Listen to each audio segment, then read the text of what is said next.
One of the best parts about doing this show are the new friends I've made traveling around the country. And every once in a while, I have an opportunity to catch up with an old friend. In fact, my guest today has been a friend of mine for over 40 years. I'm Kyle Petty, race car driver, musician, speed enthusiast. I know where I found my passions in life, but I'm always curious about where others found theirs. And I've figured out over the years, the best way to get to know someone better is over a little food. So I'm hitting the road to catch up with some friends, to hear their life stories, and you're invited. Pull up a seat and join us for this edition of Dinner Drive.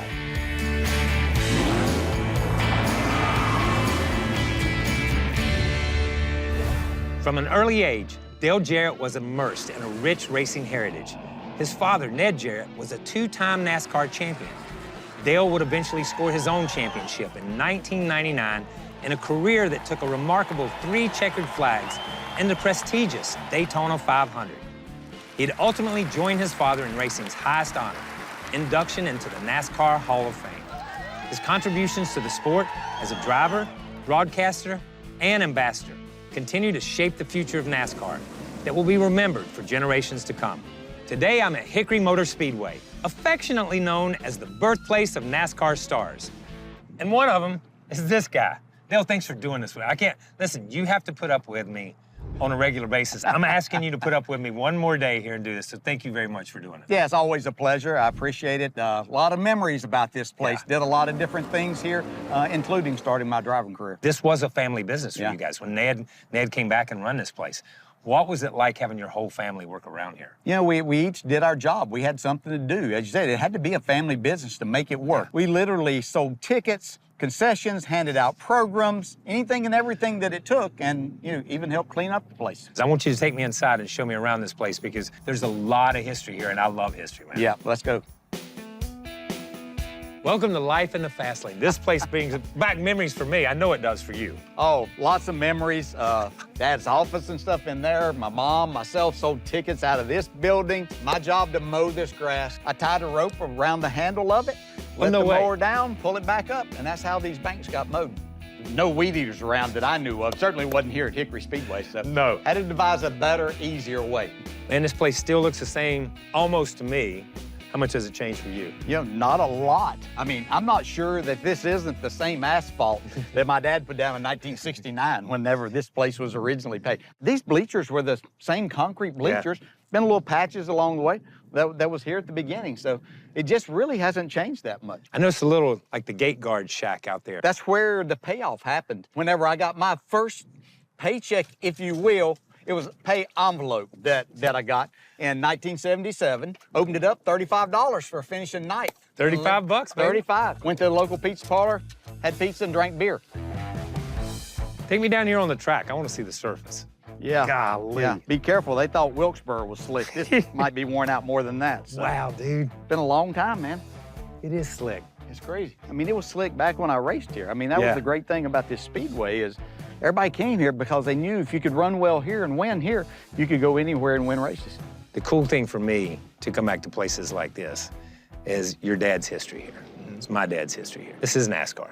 Yeah. This is the weekly show. That's what NASCAR is all about, and this is what made the sport so it could go to Daytona, so it could go to Charlotte and places like this. You talk about all the legends that were here. It was a dirt track then during that period of time, but then to see the people after that come through, a lot of people got their start here to move on to bigger and better things. Well, the name of the show is Dinner Drive, and I don't see a car. Where's it at? Well, I didn't have a car to bring to you, but I have a place that has some very special memories for me, so I'm gonna take you there. I love looking at cars. Let's go. Wow, man. Are all these your cars? I only wish they could be. Yeah, had a couple of cars I wanted to bring to you that are pretty special to me here. I'm loving this one. But this is like the Andy Petrie recreation of that. First car I ever drove. Andy decided somewhere around 2009-10 to build a replica of that. Trust me, this is way nicer than what I drove, I promise you, but brings back a lot of memories. When you jumped in this thing, how excited were you to drive this thing right here? I think it was like May of 1977. I'd been to a practice session with other cars, but never been in a race. We got there late. no practice, didn't get to qualify, started dead last, didn't even know what gear to start in, really. So I said, okay, I'll choose second with this, and finished ninth. And that was most excited I'd been doing anything, any type of competitive event in my life. Yeah, you're a kid again. Yes. You're a kid. So it starts with this one. Yep. And that's the last. Yep. Spans a lot of years, about 31 from the time that I started driving that till I finished driving this in May of 2008. The actual hood of this car is not right there. Oh, okay. It's over here. When I finished my final race at Charlotte, pretty much most of the drivers that were there had signed the hood. One of the most special memories that I have is the people that took the time to do that. I drove cars that looked like this, but I transitioned into this baby right here. I saw this when we walked in. I love race cars, but this is what I transitioned to, the motorcycles. I knew this would get your attention more than anything else. One of the perks that you got for winning the championship and being a champion was an Indian motorcycle. Wow. Yeah. I see right here it says Driver of the Year. The thing that I think back, and it gives me chills, KP, but it's not Driver of the Year in NASCAR. Yeah. It's literally Driver of the Year in the world. Yes. And to think that, you know, my championship, which was very special to us here, but that gave us the opportunity and gave me the opportunity to receive this award. Speaking of which, since you were Driver of the Year, I'm gonna let you be Driver of the Day. Yep. And take me to dinner. Where are we gonna go? My favorite place is in Hickory, a place called Backstreets. I'm ready, let's go. We got in a traffic jam trying to get meeting. We thought not only were we gonna miss the driver's meeting, we were gonna miss the start of the race. So we were off on the shoulder of the road passing people, they're hollering at us, giving us the finger. You know how it was, didn't you? Oh yeah, I know, I do know.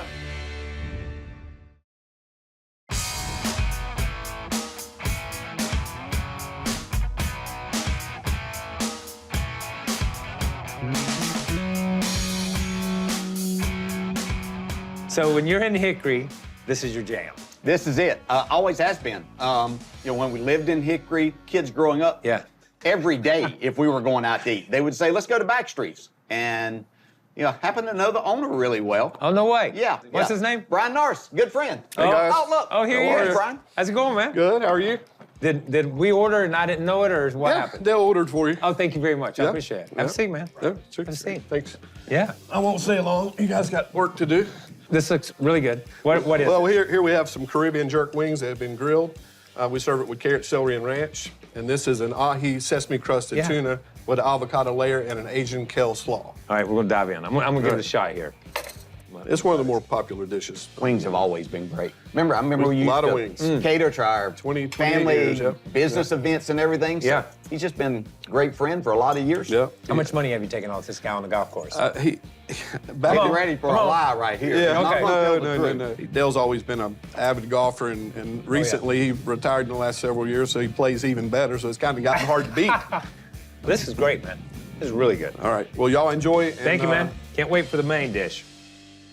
This is good. All right, so I did a coffee with Kyle with you and your dad, and there was a documentary, and you were 6, 7, 8 years old. Tell me about that, the documentary, and your dad's comment on what you were gonna do when you grew up. They came into our home in Camden, South Carolina at the time. In it, he says, well, I have 3 children, but Dale seems destined to become a race driver.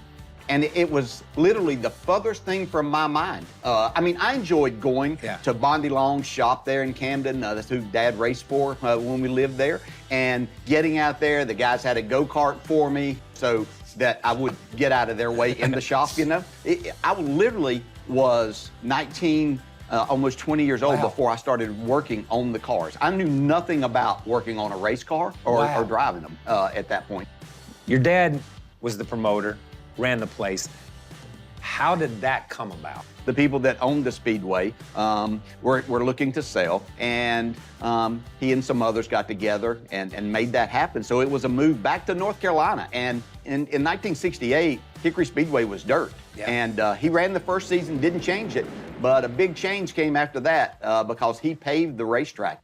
When did you start racing there, and who kind of guided your career? 2 guys. Andy Petrie, who has gone on to have huge success in the NASCAR world. And then a friend of mine, Jimmy Newsom, who owns Newsom Tire in Newton here. They were building a race car. And I found out about it and started talking to them. And it literally was Andy that taught me everything that I knew at first about how to work on cars and what made cars work.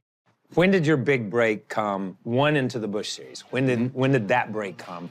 And then the Cup Series. You know, at 1982, the Busch Series came along, and I started my own team. I didn't even have a car to go to Daytona. My brother Glenn was driving for Marvin and Rhett Thaxton, and Glenn let me start his car at Daytona. I'd never been on the Speedway when I went down there. Thankfully, didn't hit anything, and then he took over and raced it. And I had a couple of races in the Cup Series, but nothing until '87, and that's kind of when my career started there. So when you make that jump into the Cup Series, do you still run your own team, or did you just commit and say, I'm just going to go run the Cup? No, I kept running the team. Yeah. If you remember Carl Edwards and Kyle Busch and these guys that were doing the doubles all the time, well, myself and Brett Bodine were really the first ones to do that. Yeah. We traveled a lot together in 1987. It was a tough road to hoe trying to, because I was still working on building the cars and everything. And so to step away from that and let someone else take charge was difficult. It's not like it is today where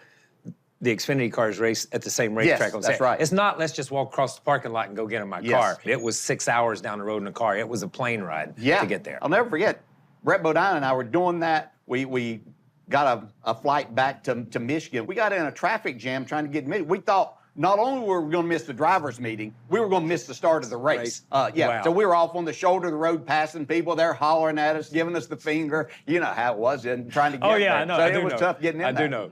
Is there a race for you that stands out to you that you look back on and say, dang, it got away, or, man, I was just in another planet. I was just on another zone.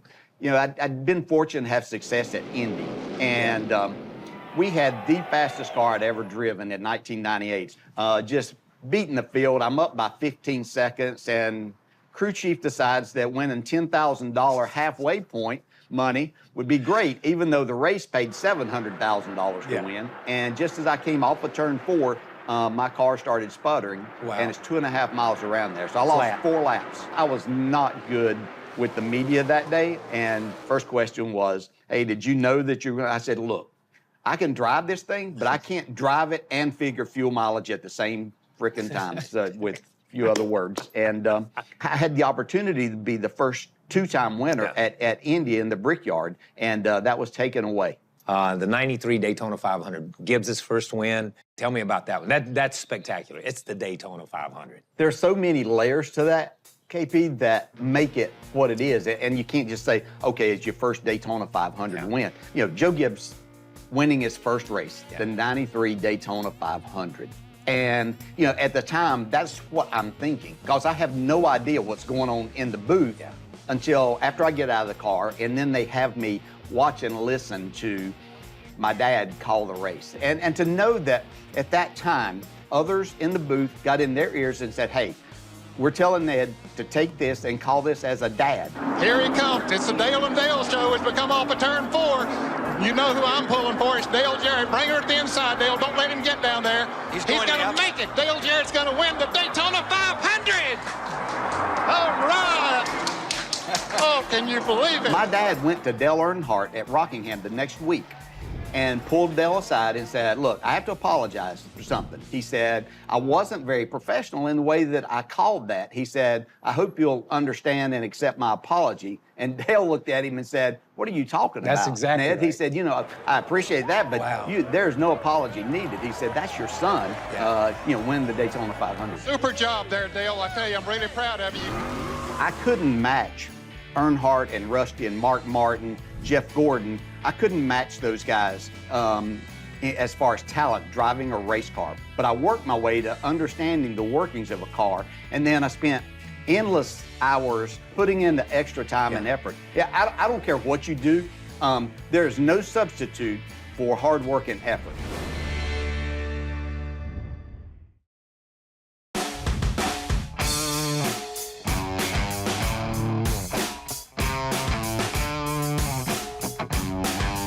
All right, we got a grilled chicken mandarin salad, one of Dale's favorites, and KP, you got some salmon, mashed sweet potatoes, and grilled asparagus. Mashed sweet taters. Y'all enjoy. Ain't nothing better, man. Brian. Thank you, bro.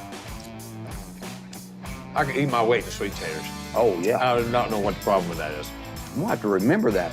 Just right there when I come. No wonder you came here all the time. If I had a place this close to me that was this good, Yeah. I just moved my house close to it. I can come back now when I'm back in town, and I feel like I'm back in the 1990s and Yeah. early 2000s because it's the same Same group of people. Yeah. Yeah, that's cool. All right, so we've been talking a lot about what went on the racetrack. What was your life like away from the car doing all the sponsor stuff? We were fortunate to have some really big companies involved in the sport. So a lot of commitment outside of driving the race car. There were as many days gone for appearances, shooting commercials, and all of that as there were actually in the car driving. When UPS came along, we did the first year, 2001, we shot these 5 commercials at Concord Speedway and sitting there. Well, they became such a huge hit in their mind. I'm not saying that I was a huge hit. In their mind with what they did with starting this campaign to drive the truck, that every year it became a little more and a little more. It just took on a life of its own. It did. Yeah, it really did. And, you know, just a couple of weeks ago, I was in the Phoenix airport. 2 people said, "Hey, Dale, when are you going to drive the truck?" No way. Yeah, and this is, 20-some years removed from all of that happening, and people are still talking about it. We touched on it a minute ago, the 93 Daytona 500. But now, you're that guy in the booth. How was that transition for you? I think the biggest thing is that we've been in the situations that we see drivers in, and just trying to relay to the fans exactly what you're thinking and what's going through your mind at particular times of the race, and certain tracks, what you have to do if you're going to be successful there. I can speak to that on a lot of them, the tracks. Some of them I never figured it out, so I can't impart much knowledge there. But there's so much going on, and just trying to give the fans an idea of exactly what that's like. We talked about it earlier with Brian. You have been forever the man when it comes to golf in this sport. Who did you play with, the opportunities? Talk to me about some of that. That's kind of the side things that come from being somewhat successful in this world, that it exposes you to another world. I played in the American Century Championship. My final pairing on Sunday, the first year that I played, was with Wayne Gretzky and Mario Lemieux. Now, I'm not a hockey guy, but everybody knows those names, Yes. And so for sure. to have that, and Wayne Gretzky is somebody that I can call to this day and talk if we want to talk. With UPS, we did a special paint scheme and car for Arnold Palmer's 50th Masters. It was the first time that my car had not been white and brown with UPS. And this one was green and white for the Masters, and got to go play golf with Arnold Palmer at Bay Hill. He was to golf what your dad is to this sport, that he was recognized anywhere and everywhere that you go. Having said all that, dream foursome. If I'm going to do a dream foursome, I'm going to say, and I've had the fortune to play with Arnold Palmer, so I still want to play. I would play with him again. Tiger Woods, huge fan. It was just incredible to me to watch him do the game differently than anybody else. And you talk about being with the best. And to join that would have to take my dad in that group. So that would be perfect day for me. So looking back, the journey that you've traveled, my dad has always said this about you. He's just a big game player. He wins on the big stage. When you look back over your racing, what are you most proud of? I couldn't match Earnhardt and Rusty and Mark Martin, Jeff Gordon. I couldn't match those guys as far as talent driving a race car. But I worked my way to understanding the workings of a car, and then I spent endless hours putting in the extra time and effort. I don't care what you do. There's no substitute for hard work and effort. And that's the thing that I'm most proud of. And I think I helped leave the sport in a little better place. And so I'm proud of that.